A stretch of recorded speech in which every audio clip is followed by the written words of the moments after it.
જય શ્રી સ્વામિનારાયણ. શ્રી સ્વામિનારાયણ મંદિર ભુજ સંચાલિત સ્વામિનારાયણ યુવક યુવતી મંડળ તાંઝાની આયોજિત બ્રહ્મભૂત પ્રસન્નાત્મા શિબિર જોતજોતામાં શિબિર થઈ 3 દિવસ પૂર્ણ થઈ ગયા. બહુ આનંદ આવ્યો આમ શિબિરમાં. અમારા માટેની આ યાદગાર શિબિર રહેશે. યાદગાર એટલા માટે કહીશ, શિબિરો ઘણા બધા દેશોમાં થતી હોય, હરિભક્તો ખૂબ સારી રીતે શિબિરનો લાભ પણ લે, ભેગા થાય, શિબિરનો આનંદ લે. આ યાદગાર એટલા માટે છે, તાંઝાનિયા દેશની અંદર રહેતા 95% સત્સંગીઓની હાજરી આ શિબિરમાં છે, એટલા માટે યાદગાર રહેશે. જોકે શિબિરની એક એક ક્ષણ, સવારના પ્રાતઃ પૂજા, આગમન યાત્રા, શિબિરના સત્રની શરૂઆત, દીપ પ્રાગટ્ય અને અંદર જે મૂંઝવણો ભરી છે ને, મૂંઝવણો લગભગ બધા નીકળી ગઈ હશે એવી સરસ પ્રશ્ન ચર્ચા. જેના મનમાં જેવો પ્રશ્ન ઉદ્ભવે, મનમાં જેવી ચિંતા હોય એવી બધી ચિંતાઓ તમે ચિઠ્ઠી લખતા આવો ને સંતો જવાબ આપતા આવે. તરત પ્રશ્ન તરત સમાધાન. યાદગાર રહેશે. બીજો આનંદ એક ઈ વાતનો છે કે શિબિરના સત્રનો સમય થાય એટલે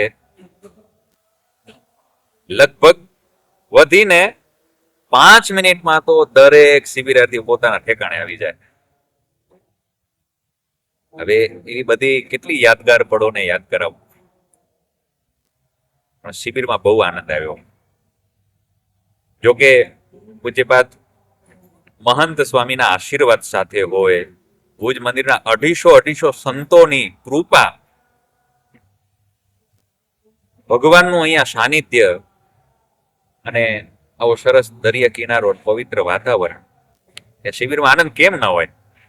એટલે દરેકે શિબિરમાં ખૂબ આનંદ પ્રાપ્ત કર્યો છે અને દરેકના જીવનમાં આ શિબિર યાદગાર બની ગઈ છે. મને એમ લાગે છે આવી જ્યારે શિબિરો થતી હોય ને, ત્યારે ક્યાંક આપણે રહી જતા હોઈએ ને, તો શિબિરમાં પહોંચી તો જવું જોઈએ. આવી શિબિરનો આનંદ પ્રાપ્ત કરવો જોઈએ. મનની મૂંઝવણો, મનમાં કચરો કેટલો બધો ભર્યો છે, કાઢવા ક્યાં જાવો? આવી શિબિરોના માધ્યમથી કચરો સાફ થઈ જાય. પેલા દિલ ઘણા બધાના દાઝેલા પડ્યા છે, એ બળેલાની વાત કરવા ક્યાં જાવી? બરફ જેવી ટાઢક આ શિબિરમાં પડે. એટલે ટાંઝાનિયાની શિબિરમાં ખૂબ મજા આવી. અને બીજી એક આનંદની વાત એ છે કે અહીંયા બધા ને નાના પરિવારો, આર્થિક રીતે પણ નાના, અને આમ પણ હરિભક્તો કઈ બહુ અબજોપતિ હોય કે એવું નહીં, પણ હૃદય છે ને, હૃદય બહુ વિશાળ છે. અહીંયાના યુવાનોનું, વડીલોનું, મંદિરના કાર્યકર્તાઓનું બહુ વિશાળ છે. એ જોઈને બહુ આનંદ થયો. સભાના દર્શન કરવા હોય, વિશ્વની શ્રેષ્ઠ સભા, સિસ્ટમ એટલી વ્યવસ્થિત, લાઈન એટલી પરફેક્ટ, સફેદ વસ્ત્રમાં બધા શોભે. તો સભાની અંદર આવેલો તમામ યુવાન એક જ સફેદ વસ્ત્રમાં. આ બધું જોઈને આનંદ આનંદ થઈ જાય છે. હવે કેટલીક વાતો કરીએ, જેટલી વાતો કરીએ એટલી ઓછી છે. પણ ક્યાંક રહી જતા હો ને, શિબિરમાં લાભ લેવાનો બાકી રહી જતો હોય તમારો, તો ભૂલતા નહીં. હવે શિબિર તમારા માટે આવશે. હજી જીવનમાં ઘણી બધી શિબિરો આવશે. જાગ્યા ત્યાંથી સવાર ભાગવા માંડીએ ને આવી શિબિરોનો લાભ લઈએ.